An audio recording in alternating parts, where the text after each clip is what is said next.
Full force sa pagpapakita ng suporta ang fans ng Ateneo Lady Eagles at NU Lady Bulldogs na maghaharap sa do-or-die game ng final series ng Shakey's V-League.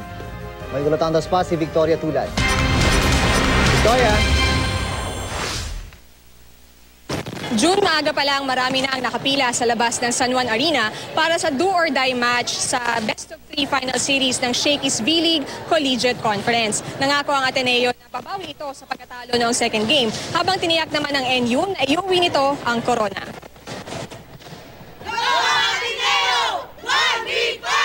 Saan ka man tumingin, puro fans ng Ateneo Lady Eagles volleyball team ang makikita sa labas ng The Arena sa San Juan City, kung saan magaganap ang pinakaabangang Shakey's V-League Collegiate Conference Championship laban sa Ateneo de Manila University at National University. Sa winner-take-all game, marami ang umaasa na muling mananaig ang Ateneo Lady Eagles laban sa NU Lady Bulldogs. Nakahanda na nga ang bulaklak ng ilang Ateneo fans na ibibigay sa mga player.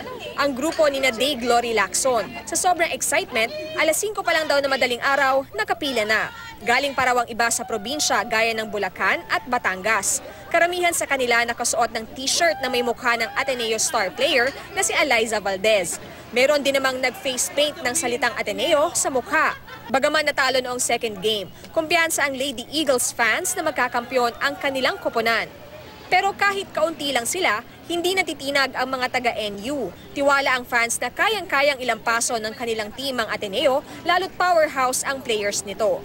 Sa kabila ng pagkapanalo sa first game, hindi nakabawi ang Ateneo sa NU noong second game. Sa lahat ng sets ay lumamang ang Lady Bulldogs. Kahapon, nangako ang parehong team na ibibigay nila ang lahat para sa final game ng best of 3 series. Kaya ba, ma'am? Natalo last time? Yan! Walang bibitaw. Think positive, yeah. So, sinong favorite player niya, sir?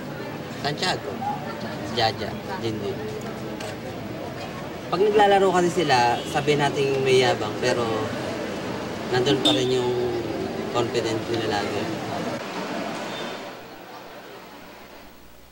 Gaya na makikita nyo sa aking likuran, halos puno na yung loob nitong San Juan Arena. Sa mga oras na ito ay nag-warm up ang parehong team. Mapapanood po ang Shakey's V-League final game sa GMA News TV ng 12:45 ng tanghali.